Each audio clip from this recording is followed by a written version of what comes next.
Hi, everybody. Welcome back to my channel.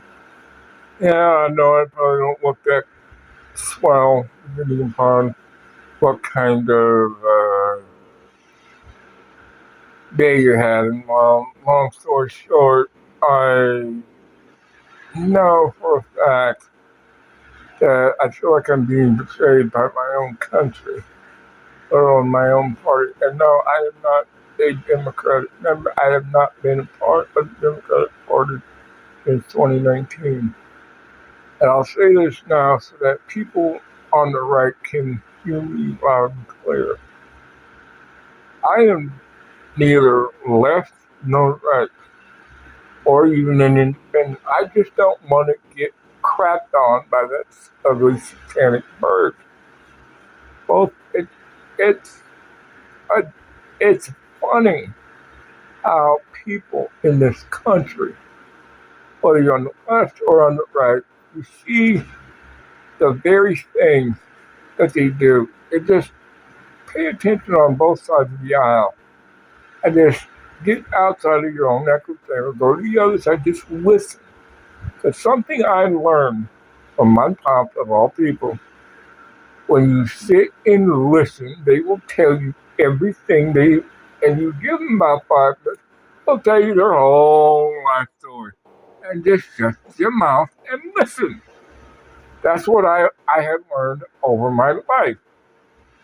And YouTube is one of the greatest ways to get into somebody's head without saying a fucking word. Just sit and listen. Now, I know we can't say certain swear words, etc., but just hear me when I say this. We as a society tell on ourselves quite a bit, and that includes the current guy, Commander in Chief. Oh, and just for craps and giggles, please like, please share, and please subscribe. And leave a comment or two so that way I know that I'm not shouting into the void. Now, getting back to what I was saying, if you just learn to listen, people will tell you their whole life story. That's what I've learned.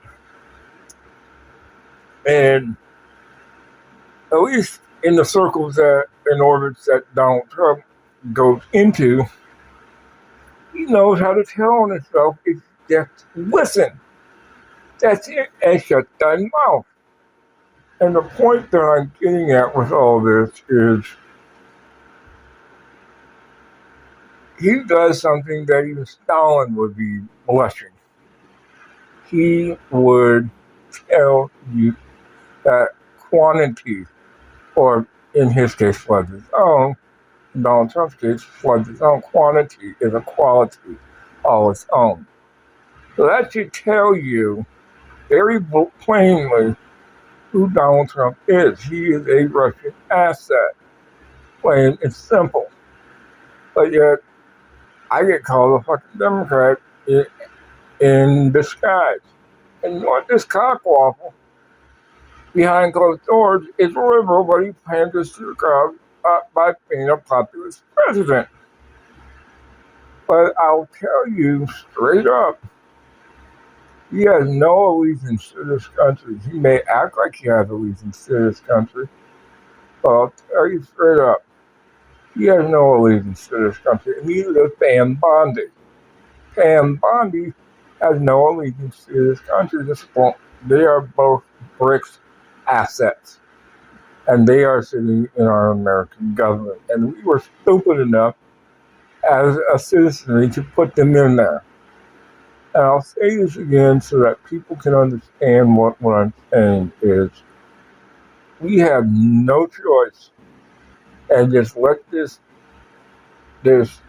turd burn. But you want to watch this country collapse? Be my guest, but understand, we did it to ourselves. We didn't have to have help from the outside. Khrushchev was right. Just a little propaganda word here, propaganda word there, whether it be the left or the right. I know how to say it just right to tickle the ears of said leaders. And They just sit back and watch without firing a goddamn bullet. That's the truth. But if you don't like it, that's that's what Khrushchev had actually said. So they're playing from an old playbook in Russia, and we're playing checkers. While they're playing 3D chess in Russia. So take your pick, take it for what it's worth. But I just call it like I see it. Have a good one. Bye now.